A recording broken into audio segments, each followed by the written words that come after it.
இன்னைக்கு துர்காஷ்டமி. ட்ரம்ப் முக்கி இந்தியாவை பழிவாங்குற நாள். என்ன மதன் சந்திரமுகி டைலாக் எல்லாம் மிக்ஸ் பண்ணி பேசிட்டு இருக்குன்னு தானே கேட்குறீங்க. நம்ம எல்லாருக்குமே தெரியும் இன்னைக்கு டேக்ஸை போட போறாங்கன்னு. எதிர்பார்த்த மாதிரியே போட்டாரு. ஓகேவா? ஆனா அதுக்கு ஆப்போசிட்டா இந்தியா வந்து ஒரு பெரிய ஸ்கெட்சை போட்டிருக்காங்க. இந்தியா வந்து 3 ஸ்டெப் எடுத்து வைக்கணும்னு நினைக்கிறாங்க. இந்த 3 ஸ்டெப்ஸை வந்து இந்தியா ஃபாலோ பண்ணி அமெரிக்கா மாதிரி உலகத்தோட மோஸ்ட் பவர்ஃபுல் டெமோக்ரஸி, உலகத்தோட ரிச்சஸ்ட் கண்ட்ரி நம்மளை பழிவாங்கணும், சம்மந்தமே இல்லாமல் பழிவாங்கணும், ஈகோனால பழிவாங்கணும்னு முடிவெடுத்தாலும் இது காரணமே இல்லை. நீங்க ஒருத்தன் வந்து லாஜிக்கலா உங்க கூட சண்டை போட்டானா அவங்ககிட்ட நீங்க லாஜிக்கலா பேச முடியும். ஒருத்தன் சண்டை போடணும்னு முடிவு பண்ணி சண்டை போட்டானா அவங்ககிட்ட சிப்ப அப்படின்ட்டு தான் போகணும். கரெக்டா? ஒரு வழியே இல்லை. அவன் வந்து பைத்தியக்கார மாதிரி கத்திட்டு இருக்கான். ஏதாவது லாஜிக் இருந்தா எக்ஸ்பிளைன் பண்ணலாம், புரிய வைக்கல, ஏதாவது பேசலாம். ட்ரம்ப் பேசுறதுல லாஜிக்கே இல்லை. நம்ம தான் உக்ரைன் போரையே காசு கொடுத்து ஃபண்ட் பண்றவங்க ஊர்ல அவங்க நாடே வாங்கிட்டு இருக்குது. ரஷ்யா கிட்ட இருந்து அவ்வளோ பொருள், யூரோப் வாங்கிட்டு இருக்குது, சைனா வாங்கிட்டு இருக்குது. அவங்களெல்லாம் விட்டுட்டு சம்மந்தம் இல்லாம நம்ம மேல கை வைக்கிறது முழுக்க ஈகோ மட்டுமே. இப்போ இந்த மாதிரி ஈகோ பிடிச்ச பிரசிடென்ட் என்னைக்குனாலும் அமெரிக்காவுக்கு வரலாம், எந்த நாட்டுக்குனாலும் வரலாம். இந்தியா மாதிரி ஒரு கண்ட்ரி, இவ்வளோ கோடி பேர் இருக்கக்கூடிய கண்ட்ரி, உலகத்தோட மோஸ்ட் பாப்புலஸ் கண்ட்ரி, 140 கோடி பேரோட தலையெழுத்து வந்து ஒரு பைத்தியக்கார பிரசிடென்ட் இன்னொரு நாட்டில் உட்கார்ந்துருக்காருங்கிறத நம்பி இருக்கக்கூடாதுங்கிற காரணத்தினால் இந்தியா வந்து இப்போ புதுசாக 3 ஸ்டெப்பு கொண்டு வர போகிறோங்கிறாங்க. இந்த 3 ஸ்டெப்பு வந்து எவ்வளோ சக்ஸஸ்ஃபுல் ஆகும் ஆகலாங்கிறதெல்லாம் தெரியல. பட் டைரெக்டாகவே நம்மளுக்கு நல்லது இருக்குங்க. உங்களுக்கு, எனக்கு இந்த வீடியோவை இந்தியாவிலேருந்து பார்த்துட்டு இருந்தீங்கன்னா நம்மளோட டேக்ஸ் சிஸ்டம் ஜிஎஸ்டியில் வந்து இந்தியா கை வச்சு நாங்கள் கொஞ்சம் சரி பண்ண போகிறோன்னு இருக்காங்க. Welcome move. பட் என்னென்ன 3 ஸ்டெப் இந்தியா என்னென்ன பண்ண போகிறாங்கிறத உங்ககிட்ட எக்ஸ்பிளைன் பண்ண போகிறேன். ரெண்டாவது விஷயம் என்ன அப்படின்னு பார்த்தீங்கன்னா, பாகிஸ்தானில் ஏகப்பட்ட லட்சக்கணக்கான உயிர்கள் போகிறதுலேருந்து இந்தியா இன்னைக்கு காப்பாற்றிருக்குது. இந்தியா பாகிஸ்தானில் லட்சக்கணக்கான உயிர்கள் வந்து போகிறதுலேருந்து நம்ம பாகிஸ்தானிய பொதுமக்களை காப்பாற்றிருக்கோம். இது என்ன மதன் புது கதையாக இருக்குன்னு கேட்குறீங்களா? அது என்னன்னு சொல்ல போகிறேன். அண்ட் மூணாவது விஷயம், ட்ரம்ப்புக்கும் இந்தியாவுக்கும் ஏன் இந்த அளவுக்கு மோசமான ஒரு சுச்சுவேஷன் வந்திருக்குன்னு இன்னைக்கு ரெயூட்டர்ஸில் வந்து ஒரு ஆர்டிகல் போட்டிருக்காங்க. ஸ்டெப் பை ஸ்டெப்பாக போட்டிருந்தாங்க. எல்லாமே முடிஞ்சு இந்தியாவும் அமெரிக்காவும் சைன் பண்ண வேண்டிய டீல் வந்து பிரிஞ்சு ஏன் இவ்வளோ பெரிய ஈகோ பிரச்சனையாக மாறி நிற்குதுங்கிறது வந்து அந்த ஆர்டிக்கலில் டீட்டெயிலாக எக்ஸ்பிளைன் பண்ணியிருக்காங்க. அதுவும் என்னன்னு உங்ககிட்ட சொல்ல போகிறேன். ஸோ 3 விஷயம் சிம்பிளாக பார்க்க போகிறோம். ஃபர்ஸ்ட் விஷயம், இந்தியாவோட 3 ஸ்டெப் பிளான் என்ன. இந்தியாவுக்கும் அமெரிக்காவுக்கும் இவ்வளோ பிளவுவாதம் வந்ததுக்கான ஈகோ, ட்ரம்ப்போட ஈகோ டச் பண்ண இந்தியா டச் பண்ண மொமெண்ட் எதுங்கிறது வந்து ஒரு ஆர்டிக்கலாகவே வந்து வெளிநாட்டு பத்திரிகையிலே வந்திருக்குது. அது என்னன்னு சொல்ல போகிறேன். மூணாவது, நம்மளுக்கு ரீசண்டாக நம்ம கண்ணு முன்னாடி நம்மளுக்கு நயவஞ்சகம் செய்த பாகிஸ்தானிய ராணுவம் இருக்கக்கூடிய இந்த பாகிஸ்தானி நாட்டில் வந்து லட்சக்கணக்கான பொதுமக்களோட உயிர் போகிறதுல இருந்து நம்ம நாடு காப்பாற்றிருக்குது. அதுவும் என்னன்னு சொல்ல போகிறேன். இந்த 3 விஷயத்தை வீடியோ டீட்டெயிலாக பார்க்க போகிறோம். பட் பார்க்க ஆரம்பிக்கிறதுக்கு முன்னாடி கவலைப்படாதீங்க, சப்ஸ்கிரைப் பண்ணுங்கன்னு சொல்கிறதுக்கு முன்னாடி நான் இன்னொரு விஷயத்தை சொல்ல போகிறேன். அனைவருக்கும் happy Vinayagar Chaturthi. And now let's get started. Hello everyone, நான் Madan Gowri. Hello my dear MG squad. First விஷயம் என்னன்னு பார்த்தீங்கன்னா, இந்த மாதிரி வீடியோஸ் நீங்கள் டெய்லி எப்படி விட்டுருவேன்னு பார்த்தீங்களா? மறக்க மாட்டேன்.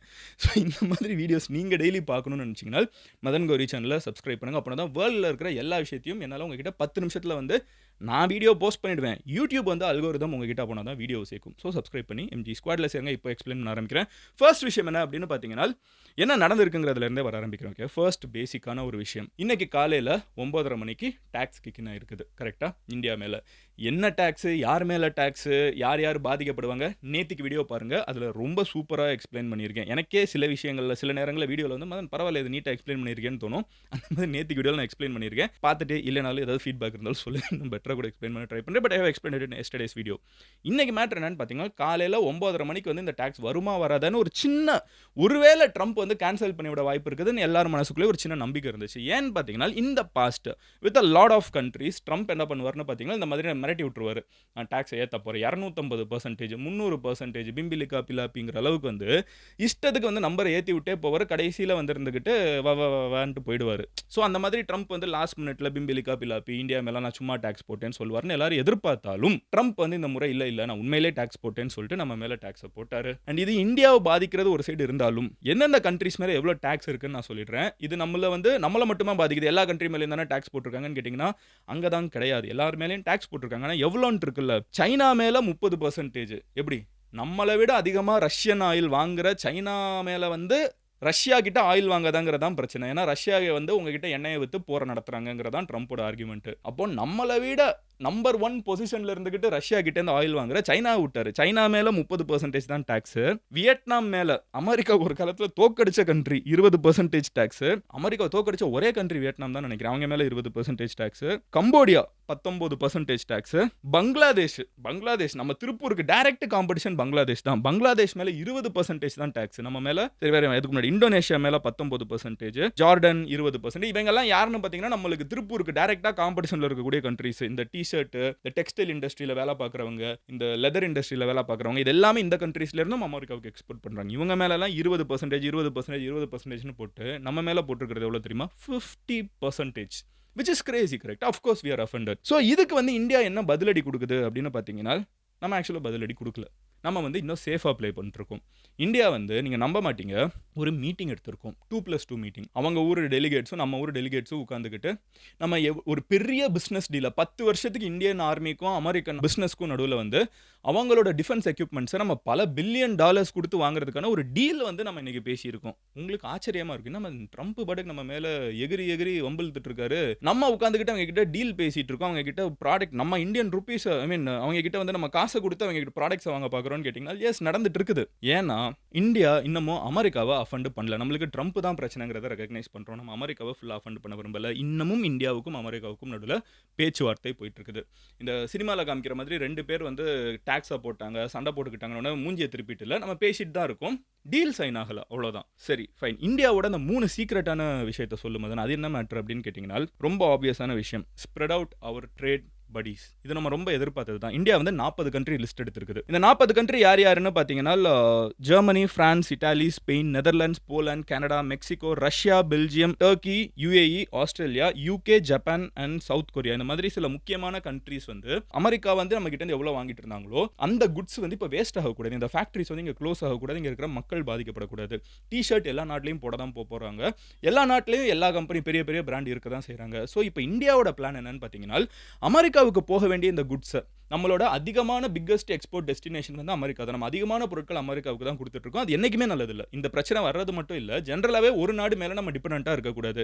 நம்மளுக்கு வந்து ஒரு 10 பேர் கொடுக்க வேண்டிய காசில் ஒருத்தன் கொடுக்க வேண்டிய காசை மட்டுமே நம்பிட்டு இருந்தோம்னா அது நல்லது இல்லை. ஸோ இப்போ இந்தியா என்ன பண்ணுதுன்னு பார்த்தீங்கன்னா இந்த 40 கண்ட்ரீஸ்க்கு நம்ம டைவர்சிஃபை பண்ண போகிறோம். நாட் ஜஸ்ட் டிபெண்ட் ஆன் அமெரிக்காவுக்கு நம்ம போகிற பிஸ்னஸ் வந்து 50% டாக்ஸுங்கிறது ஆல்மோஸ்ட் லைக் சேயிங் உன் ப்ராடக்ட் வந்து என் நாட்டில் விற்காதரான்னு சொல்கிறதுக்கு ஈக்குவலான ஒரு விஷயம் தான். யாருமே வந்து எக்ஸ்ட்ராவா ₹50 அரசாங்கத்துக்கு டாக்ஸ் கட்டி அதே ப்ராடக்ட்டை வாங்க போகிறது கிடையாது. லாஜிக்காக இருக்கவன் எவனும் பண்ண மாட்டான். அமெரிக்க மக்கள் வந்து அவ்வளோ முட்டாள் கிடையாது.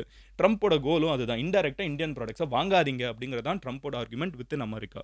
ஸோ இந்தியா என்ன பண்ணுதுன்னு பார்த்தீங்கன்னா ஓகே என் ப்ராடக்ட்டை உன் நாட்டில் வாங்க முடியாது, ஆனால் என் ப்ராடக்ட்டை மற்ற நாடுகளில் வாங்கலாம்னு சொல்லிட்டு இப்போ வந்து ஜெர்மனி, பிரான்ஸ், இட்டாலி நான் சொன்ன மாதிரி இந்த லிஸ்ட்டில் இருக்கிற ப்ளஸ் ஒரு 40 கண்ட்ரிஸ் மொத்தம் ஒரு பெரிய லிஸ்ட் ஆஃப் கண்ட்ரிஸ் வச்சுருக்காங்க. இந்த கண்ட்ரிஸ் கிட்டலாம் வந்து நம்மளோட ட்ரேடு, நம்மளோட எக்ஸ்டர்னல் அஃபேர்ஸ் மினிஸ்ட்ரி இவங்கெல்லாம் உட்காந்து பேச போகிறாங்க. பேசி இங்கே பாருங்கள் எங்கள் ஊரில் வந்து திருப்பூரில் சூப்பராக டிஷர்ட் செய்கிறாங்க, சூரட்டில் சூப்பராக டிஷர்ட் செய்கிறாங்க, டைமண்ட் செய்கிறாங்க, இங்கே லெதர் ஃபேக்ட்ரிஸ் அவ்வளோ சூப்பராக இருக்குது, எங்களோட குவாலிட்டியை செக் பண்ணி பாருங்கள், நாங்கள் அமெரிக்காவுக்கே இவ்வளோ நாள் எக்ஸ்போர்ட் பண்ணுறோங்க, இப்போ இந்த ப்ராடக்ட்ஸ் எல்லாம் உங்கள் நாட்டில் இருக்கிற கம்பெனிஸ்க்கு கொடுக்குறதுக்கு ரெடியாக இருக்கும்னு சொல்லிட்டு பிஸ்னஸை க்ளோஸ் பண்ண விடாமல் கொஞ்சம் கண்டிப்பாக அமெரிக்கா கொடுக்குற ப்ராஃபிட் வந்து இந்த கண்ட்ரீஸ்லாம் கொடுக்குமான்னு கேட்டிங்கன்னா வாய்ப்பு கம்மி தாங்க, ஒத்துக்கிறேன். ஆனால் பிஸ்னஸை க்ளோஸ் பண்ணுறதை விட ப்ராஃபிட் கம்மியாகிறது better. India is trying to pitch our products, Indian products as a global product to 40 countries. இப்போ இதுதான் வந்து இந்தியா யோசிக்கிற ஃபர்ஸ்ட் பிளான். அது இமீடியட் டெம்பரவரி ஃபிக்ஸ், ஓகேவா? அண்ட் லாங் டேர்முக்குமே வந்து இது ஹெல்ப்ஃபுல்லாக இருந்தாலும் இப்போ இமீடியட்டாக வந்து இங்கே இருக்கிற மக்களை வேலை பார்த்துட்டு இருக்கிறவங்கள காப்பாற்றுறதுக்கு இந்த ஃபேக்ட்ரிலாம் மூடிடக்கூடாதுல்ல, அதுக்கு பண்ணுற ஒரு வேலை. ரெண்டாவது என்னன்னு பார்த்தீங்கன்னா இது ரொம்ப ரொம்ப லாங் டேர்ம் பிளான். இன்ஃபேக்ட் இதுதான் ஸ்ட்ராங்கஸ்ட் பிளான். ரெண்டாவது பிளான் தான் ஃபஸ்ட்டு செகண்ட் தேர்டில் இருந்து எனக்கு ரொம்ப பர்சனல் ஃபேவரட் இதுதான். இந்தியன் மார்க்கெட்டை ஸ்ட்ராங்கர் ஆக்குறதுக்கு, make the home market stronger. அதாவது என்ன மேட்டர்னு பார்த்தீங்கன்னா நம்ம ஊரில் இப்போ ஜிஎஸ்டிலாம் போட்டு கொஞ்சம் காம்ப்ளிகேட்டடாக இருக்குங்கிறத கவர்மெண்ட்டே ரெக்கக்னைஸ் பண்ணி இது எல்லாத்தையும் நாங்கள் சிம்பிளிஃபை பண்ணுறோம். இந்த ப்ராடக்ட் எல்லாத்தையும் இந்திய மக்களே ஒரு பெரிய மார்க்கெட்டில், ஏன் இந்தியன் கம்பெனிஸ் வந்து அமெரிக்காவில் போய் விற்கலன்னா இவ்வளோ பெரிய அடி வாங்கணும், இந்தியாவிலே விற்கலாமே. நம்மளோட மிகப்பெரிய ப்ராடக்ட்ஸை இந்தியாவிலே வித் இந்த கம்பெனிஸ் ப்ராஃபிட்டபுளாக இருக்கலாமே. இங்கே என்ன பிரச்சனையாக இருக்குது, ஜிஎஸ்டி பிரச்சனையாக இருக்குது. அப்போ ஜிஎஸ்டி நாங்கள் ஒர்க் பண்ணுறோன்னு சொல்லிட்டு கவர்மெண்ட்டே வாலண்டியராக வந்திருக்கிறது ரொம்ப பெரிய ஒரு விஷயம். ஸோ அது வந்து நம்ம கண்டிப்பாக அப்ரிஷியேட் பண்ணணும். பேசிக்காக இந்தியா என்ன நினைக்குதுனால் எல்லா கண்ட்ரிஸ் நீங்கள் வேர்ல்டு லெவலில் பார்த்தீங்கன்னா நிறைய கண்ட்ரி இன்க்ளூடிங் ஸ்ரீலங்கா கூட இப்போ ரொம்ப கஷ்டப்பட்டாங்க. எல்லா கண்ட்ரியுமே வந்து எக்ஸ்போர்ட் டிபெண்ட்டாக இருப்பாங்க. மற்ற நாட்டில் இருக்கிறவங்க வாங்கினா தான் தான் நாட்டில் வாழ முடியும்னு இருப்பாங்க. இந்தியா வந்து ஒரு வித்தியாசமான ஒரு கண்ட்ரி. நம்ம தான் உலகத்திலே மிகப்பெரிய மார்க்கெட்டு. நம்மளோட வாங்க ஆரம்பிச்சாலே நம்ம வந்து செல்ஃப் சஸ்டெயின் ஆக ஆரம்பிச்சிருவோம். நம்ம வந்து சூப்பராக பிஸ்னஸ் பண்ண ஆரம்பிச்சலாம், வளம் சிறக்க ஆரம்பிச்சிடும், எல்லாமே நடக்கும். ஸோ இப்போ இந்தியா என்ன யோசிச்சிருக்கனால நம்மளோட ஹோம் பிஸ்னஸை வந்து முதல்ல ஸ்ட்ராங் ஆக்கணும். டொமஸ்டிக்காக இந்தியன் ப்ராடக்ட்ஸை முதல்ல இந்தியன்ஸை வாங்க வைக்கிறதுக்கு என்னென்ன பண்ணணுமோ அந்த ஜிஎஸ்டி வேலை எல்லாத்தையும் நம்ம பார்க்க ஆரம்பிப்போம்னு சொல்லிட்டு இந்தியா வந்து அந்த செகண்ட் ஸ்டெப் எடுத்து வைக்கிறாங்க. 3வது ஸ்டெப் என்னன்னு பார்த்தீங்கன்னா, be more self reliant and pastor to play. இதோட அர்த்தம் என்னன்னு பார்த்தீங்கன்னா, நிறைய ஸ்பெஷல் பிளானல்ஸை வந்து உருவாக்கி வச்சிருக்காங்க. ஓகேவா? இந்த பேனல்ஸ் வந்து ஒருத்தன் புதுசாக பிஸ்னஸ் ஸ்டார்ட் பண்ணணும்னு நினச்சானா அவன் சீக்கிரமாக ஸ்டார்ட் பண்ணுறதுக்கு என்னென்ன வழிவகுக்க முடியும், பேங்க் லோனில் ஒரு பிஸ்னஸ் ஸ்டக் ஆகாமல் எப்படி பெருசாக முடியும், ஈஸ் ஆஃப் டூயிங் பிஸ்னஸ். இந்தியாவில் வந்து பிஸ்னஸ் நிறைய பேர் நிறைய ஆம்பிஷன்ஸோட இருக்காங்க. ஆனால் அந்த கவர்மெண்ட் ரூல்ஸ் ரெகுலேஷன்ஸ், பேங்க்கோட ரூல் ரெகுலேஷனு, இந்த செக்யூரிட்டி தான் அந்த செக்யூரிட்டி தான், உன் மார்க் என்ன, நீ எவ்வளோ படிச்சிருக்க, நீ ஐஐடியில் இருந்தால் தான் உனக்கு கடன் தருவேங்கிறதுலேருந்து கண்டமானிக்கு ரூல்ஸ் வந்து நம்ம ஊரில் வித்தியாசமாக வச்சிருக்காங்க. ஏன் மற்ற காலேஜில் படித்தவங்கலாம் வந்து இங்கே சம்பாதிச்சது இல்லையா? வித்தியாசமான ரூல்ஸ் நம்ம ஊரில் வச்சிருப்பாங்க. ஸோ இப்போ இந்த ரூல்ஸுக்கெல்லாம் வந்து இந்தியன் கவர்மெண்ட் வந்து அதுக்கும் ஆப் வைக்கிறாங்க. இந்தியா வந்து ஈஸ் ஆஃப் டூயிங் பிஸ்னஸ் ரொம்ப கம்ஃபர்டபுள் ஆகும். ஸோ இந்தியாவோட 3 ஸ்டெப் ஃபார்முலா இப்போ என்ன? ஃபஸ்ட்டு நம்மளோட ப்ராடக்ட்டை இப்போ இருக்கிற குட்ஸை வந்து நம்ம நிறைய கண்ட்ரீஸ்க்கு கொடுக்கணும். ஏன்னா அமெரிக்கா வாங்க மாட்டேன்ட்டாங்க, செஞ்சவங்க செஞ்சுட்டாங்க. இதை வந்து 40 கண்ட்ரி கிட்ட நம்ம டிஸ்ட்ரிபியூட் பண்ண முடியும், இவங்களோட பிஸ்னஸை இம்ப்ரூவ் பண்ண முடியும். 2வது ஸ்டெப் என்ன? நம்ம ஊரில் இருக்கிற ஜிஎஸ்டியை வந்து சிம்பிளிஃபை பண்ண முடியும். பிஸ்னஸஸ்க்கு வந்து அப்போனா தான் ஈஸியாக இருக்கும் நம்ம ஊர்லேயே வந்து விற்கிறதுக்கு வாங்குறதுக்கெல்லாம். 3வது நம்ம ஊரில் புது கம்பெனிஸ் இன்னும் நிறையா வர ஆரம்பிக்கணும். ஸோ பிஸ்னஸ் பண்ணுறதை வந்து நம்ம இன்னும் ரொம்ப ஈஸியாக்கி விடணும். நிறைய பாட்டில் நெக் இருக்குது, நிறைய இடத்துல லோன் வாங்குறதுலேருந்து நிறைய கஷ்டம் இருக்குது, அதெல்லாத்தையும் நல்லிஃபை பண்ணுவோம், அதெல்லாத்தையும் காலி பண்ணுவோம்னு சொல்லிட்டு இந்தியா வந்து இந்த 3 ஸ்டெப் அப்ரோச் எடுத்திருக்காங்க. அண்ட் இது எல்லாமே சக்ஸஸ்ஃபுல்லாக இருந்துச்சுனால் நம்ம அமெரிக்காவோட 50% இல்லை, அமெரிக்கா 500% போட்டாலும் நம்ம பயப்பட தேவையில்லை. ஏன்னா நம்ம தான் மார்க்கெட்டு. நான் மறுபடியும் சொல்கிறேன், நம்மக்கிட்ட அமெரிக்கன் டாலர் அளவுக்கு அதிகமான காசு இல்லாமல் இருக்கலாம், ஆனால் நம்மக்கிட்ட பாப்புலேஷன் இருக்குது. 140 கோடி பேர் மக்கள் இருக்காங்க. அண்ட் இந்த மக்கள் வந்து உலகத்திலே த ஃபாஸ்டஸ்ட் க்ரோயிங் மேஜர் எக்கானமியில் பார்ட்டாக இருக்கும். உலகத்திலே 4வது மிகப்பெரிய பொருளாதாரம் நம்ம தான். இன்னும் கொஞ்ச நாள் ஜெர்மனியை தூக்கி போட்டுட்டு அமெரிக்கா, சைனா, இந்தியான்னு பணத்திலே நம்ம 3வது இடத்துக்கு வந்துடுவோம். அப்போ நம்ம ஏன் ஆளை பார்த்து இவ்வளோ பயப்படணுங்கிற கேள்வியை தான் இந்தியா வந்து தன்னை பார்த்து கேட்க ஆரம்பிச்சிருக்காங்க. இதை தான் அமிதாப் காண்டும் வந்து ரொம்ப ஸ்ட்ராங்காக சொல்கிறாரு. மேக் இன் இந்தியாவோட மூவ்மெண்ட்டோட முக்கியமான நபர் அவர் தான். நீங்கள் சர்ச் பண்ணி பார்த்தீங்கன்னா தெரியும். அமிதாப் காண்டும் அதான் சொல்கிறாரு, இல்லை India should become self reliant. India வந்து இன்னைக்கு வந்து நம்ம சைனா நம்மளோட பெஸ்ட் ஃப்ரெண்டு நம்ம போய் பழகவும் முடியாது. நீங்கள் யோசிச்சு பாருங்களேன் ப்ராக்டிக்கலாக. நம்ம ஏன் இன்னமும் இவ்வளோ பஞ்சாயத்து போயிட்டு இருக்குல்ல? ஏன் அமெரிக்கா முன்னாடி மூஞ்சை திருப்பிட்டு போக முடியல? அப்படி திருப்பிட்டு போனோம்னா சைனாவுக்கு ரொம்ப ஈஸி. நம்மளுக்கு என்னானாலும் நாளைக்கு சைனா கை வச்சா நம்மளுக்கு அமெரிக்கா தேவை, அமெரிக்கா கை வச்சா சைனா தேவை. சைனாவும் பாகிஸ்தானும் ஒன்று சேராமல் பார்த்துக்கணும். அதனால பாகிஸ்தானில் இருக்கிற மக்களை காப்பாற்று. அங்கே இருக்கிற அங்கே பெரிய ஃப்ளட் வரப்போகுது அப்படின்ட்டாங்க. ஓகேவா? பெரிய ஃப்ளட். நம்ம ஊரில் தான் நம்ம இண்டஸ் வாட்டர் ஸ்ட்ரீட்டை மதிக்க மாட்டோம்ல. ஸோ தண்ணி வந்து ஃபுல்லாக பில்ட் ஆயிடுச்சு. கதவை திறந்து விட்டோம்னா பாகிஸ்தானில் ஊரெல்லாம் அடிச்சுட்டு போயிடும். ஆனால் இந்தியா என்ன பண்ணுது? இந்தியாவுக்கு பாகிஸ்தானும் தேவை. நீங்கள் லார்ஜர் ஜியோ பொலிட்டிக்ஸ் பார்த்தீங்கன்னா அப்படிலாம் வந்து இஷ்டத்துக்கு ஒரு நாட்டை விட்டுட்டு போக முடியாது. நம்ம இப்போ பார்க்குறோம், ரஷ்யா மாதிரி உலகத்திலே மிகப்பெரிய நாடு லேண்ட் வைஸ், அவ்வளோ பெரிய 2 உலக போரை பார்த்த நாடு வந்து உக்ரைன்கிற இத்தினோண்டு துக்குடா நாடை வந்து உள்ளே பிடிக்க முடியல. இவ்வளோ கஷ்டம் போயிட்டு இருக்குது. திடீர்னு எல்லாரும் கேங் அப் ஆகுறாங்க, எல்லாம் நடந்துட்டு இருக்குது. இப்போ இந்தியா என்ன பண்ணுது? பாகிஸ்தானை வந்து பொதுமக்கள் என்ன பண்ணாங்க? அங்கே இருக்கிற பொதுமக்களுக்கு நான் ஒரு நல்ல விஷயம் பண்ணுறேன். இந்தியன் கவர்மெண்ட் பண்ணியிருக்குது, நம்ம இன்ஃபார்ம் பண்ணியிருக்கோம். நம்ம சொல்லணும்னு தேவையில்லை. இண்டஸ் வாட்டர் ஸ்ட்ரீட்டையே நம்ம தூக்கி போட்டாச்சு. இருந்தாலும் இந்த டேம்லேருந்து இப்போ தண்ணியை திறந்து விட்டோம்னா லட்சக்கணக்கான பாகிஸ்தானிய மக்கள் வந்து காப்பாற்றப்படணும். அவங்க இல்லைனா அடிச்சுட்டு போயிடுவாங்கன்னு தெரிஞ்சு சொல்லாமல் கொள்ளாமல் திடீர்னு தண்ணி வந்துருச்சுன்னா என்ன பண்ணுவாங்க?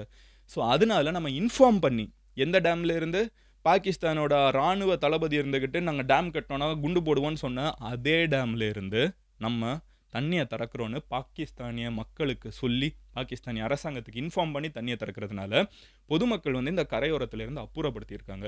ஜியோ பாலிட்டிக்ஸில் வந்து இட்ஸ் நாட் ஈஸி. நம்ம வந்து ஈஸியாக வந்து நம்ம முன்னாடி இருக்கிற தலைவர்களை நம்ம விமர்சிக்கலாம். நம்ம ஸ்டேட் பாலிட்டிக்ஸாக இருக்கட்டும், எல்லாத்துலேயுமே நம்ம ஈஸியாக தலைவர்களை வந்து விமர்சிக்கிறோம். பொலிட்டீஷியன்ஸோட அதர் சைடு இருக்குல்ல, அவங்க கெட்டவங்க, அவங்க மோசமானவங்கலாம் அதெல்லாம் விட்டு ஓரமாக வச்சுட்டு உண்மையிலே அவங்களோட பிரச்சனை என்னன்னு ஒரு சைடு யோசிச்சு பார்த்தோன்னா எல்லா இடத்துலையுமே அவங்க காம்ப்ளிகேட் இருந்தது. நம்ம சீஃப் மினிஸ்டர் கொஞ்ச நாள் முன்னாடி சொன்னார், மற்ற மாதிரி எல்லா சைடும் டம்னு அடிப்பாங்க. அந்த மாதிரி அது பிரைம் மினிஸ்டராக இருக்கட்டும், சீஃப் மினிஸ்டராக இருக்கட்டும், எந்த மினிஸ்டராக இருக்கட்டும், ட்ரம்ப்பாக இருக்கட்டும், அவர் ஊரில் அவருக்கு இருக்கிற பஞ்சாயத்து, ஏகப்பட்ட காம்ப்ளிகேட்டட் மூவிங் பார்ட்ஸ்க்கு நடுவில் தான் நம்ம நாட்டை நேவிகேட் பண்ணி கொண்டு போகணும்னு பார்த்துட்டு இருக்காங்க. அப்போ தான் வந்து லாங் டேர்முக்கு நம்மளுக்கு ஹெல்ப்ஃபுல்லாக இருக்கும். எனக்கு இன்றைக்கி பாசிட்டிவாக பார்த்தது, விநாயகர் சதுர்த்தி அன்னைக்கு என்னடா அது காலையிலேயே வந்து டேக்ஸாக போடுவாங்கன்னு சொல்லிட்டு நிறைய பேர் திருப்பூரில் உட்காந்து கஷ்டமாக இருந்திருப்பாங்க. But if India does what it chase, நம்ம கவர்மெண்ட் வந்து யோசிக்கிற மாதிரி உண்மையிலே செஞ்சாங்கன்னால் இங்கே இருக்கிற ஜிஎஸ்டி ரெகுலேஷன்ஸை ரிலாக்ஸ் பண்ணி கம்பெனி ஸ்டார்ட் பண்ணுறதை ஃப்ரீயாக்கி விட்டு நம்ம ஊரை வந்து இன்னும் நிறைய கண்ட்ரிஸோட, அமெரிக்கா மேலே மட்டும் இல்லாமல் அவங்க சொன்ன மாதிரி சவுத் கொரியாவிலேருந்து, சைனாலேருந்து, ரஷ்யாவிலேருந்து, உலகத்தில் எத்தனையோ கண்ட்ரிஸ் இருக்குது, எல்லா கண்ட்ரிஸோடையும் நம்மளை கனெக்ட் பண்ணி விட்டாங்கன்னால் அமெரிக்கா மேல நம்ம டிபெண்டன்ட்டா இருக்க தேவை கிடையாது. ஆனா அமெரிக்கா தேவையில்லன்னு சொல்லல. நம்ம அவங்க எல்லாம் மட்டுமே நம்பி இருக்க தேவையில்ல. நம்மளுக்கு எல்லாருமே தேவை. இன்னைக்கு இருக்கிற உலகத்துல இந்தியாவோட ஸ்டாண்ட் தான் பெர்ஃபெக்ட்டான ஸ்டாண்டு. அந்த இத அக்செப்ட் பண்ண முடியாத ட்ரம்ப் தான் வந்து ஈகோல பண்ணிட்டு இருக்காரு. நீங்க பாஸ்ட் ரெக்கார்ட் எடுத்து பார்த்தீங்கன்னா, நான் சொன்னேன்ல ஒரு ஆர்டிகிள்ல வந்திருக்குன்னு. இந்தியாவும், அமெரிக்காவும் closest to signing the deal. ஓகேவா? எல்லாமே பெர்ஃபெக்ட்டா இருக்குது. நம்ம ஃபார்ம மட்டும் குடுக்க மாட்டோம்னா, அதுவும் அமெரிக்காவுக்கு ஓகேன்னு சொல்லி டீல சைன் பண்றதுக்கு கொஞ்ச நாளுக்கு முன்னாடி ஆப்பரேஷன் சிந்தூர் நடக்குது. ஆப்பரேஷன் சிந்தூர் டயத்துல வந்து ட்ரம்ப் என்ன சொல்றாரு, நான் தான் போரை நிறுத்தினேங்கிறாரு. இந்தியா என்ன சொல்லுச்சு, எங்களுக்கு எவனும் அட்வைஸ் பண்ணல. எங்களுக்கும் பாகிஸ்தானுக்கும் பிரச்சனை. பாகிஸ்தான் போதும்னாங்க, நாங்க நிறுத்தணும் அப்படிங்கிறது தான் இந்தியாவோட ஸ்டாண்டு. இது ட்ரம்போட ஈகோவை ஹிட் பண்ணியிருக்குது. The timeline of events align perfectly. இதை நான் சொல்லல, நான் மறுபடியும் சொல்றது ரைட்டர்ஸ்ல ஆர்டிகிளா வந்திருக்குது. நீங்க சர்ச் பண்ணி பாருங்க. ஸோ இப்போ ட்ரம்போட ஈகோ ஹிட் ஆனதுக்காக ஒரு ஆள் சண்டை போட்டானா, அவங்ககிட்ட நீங்க எப்படி சண்டை போடுவீங்க? இது ட்ரம்ப் மேல இருக்க பிரச்சனை, அமெரிக்கா மேல இருக்கிற பிரச்சனை இல்ல. ட்ரம்ப் 3 வருஷம் கழிச்சு ஒரு சேனர் பிரசிடென்ட் கண்டிப்பா வரலாம். அன்லெஸ் அமெரிக்கா வந்து மறுபடியும் ட்ரம்ப் பிரசிடென்ட் ஆக்கணும்னு நினைக்காத பட்சத்தில். அங்க 2 டேர்ம் தான், சொல்ல முடியாது. ட்ரம்ப் என்ன வேணாலும் பண்ணுவார். அந்த மாதிரி ஒரு ஆளா இருக்காரு. பட் இப்போ தாங்க நம்ம இன்னும் 1 வருஷம் ஆகலங்க ட்ரம்ப் பவருக்கு வந்து. 8 மாசம் 9 மாசம் கூட ஆகல. இன்னும் காத்துருங்க. இன்னும் 4 வருஷத்துக்கு நம்மளுக்கு கன்டென்ட் இருக்குது. டெய்லி வந்து ட்ரம்ப் ஏதாவது பஞ்சாயத்தை பண்ணிட்டு தான் இருக்க போறாரு. Let's wait and see. But இன்னைக்கு நம்மளோட take away, be Indian and definitely support Indian business. அதில் செகண்ட் தாட்ஸே கிடையாது. நம்ம பண்ணுற ஒரு சின்ன கெஸ்டர் ஏதோ ஒரு இந்திய குடும்பத்தை காப்பாற்ற போகுதுன்னா கண்டிப்பாக அதை பண்ணுறதுல டபுள் தாட்ஸே கிடையாது. I'll see you tomorrow. நீங்கள் பர்சனலாக என்னை ஃபாலோ பண்ணணும். வேறு ஏதாவது டாபிக் நான் பேசணும்னு வச்சிங்கன்னா Instagram or LinkedIn or Twitter எங்கனாலும் மதன் கௌரின்னு சொல்லி சர்ச் பண்ணுங்க. It's verified profile. நீங்கள் ஈஸியாக வந்து என்னை ஃபாலோ பண்ண முடியும். அண்ட் நாளைக்கு இந்த டாப்பிக்கில் மட்டும் இல்லை, உலகத்தில் என்ன நடக்குதுங்கிறத நீங்கள் 10 நிமிஷத்தில் தெரிஞ்சுக்கணும்னு நினச்சிங்கன்னா சேனலை சப்ஸ்கிரைப் பண்ணி எம்ஜி ஸ்குவாடில் சேருங்க. I'll see you tomorrow. Until then, love you all. Take care. Bye. Cheers MGs. Happy Vinayagar Chaturthi.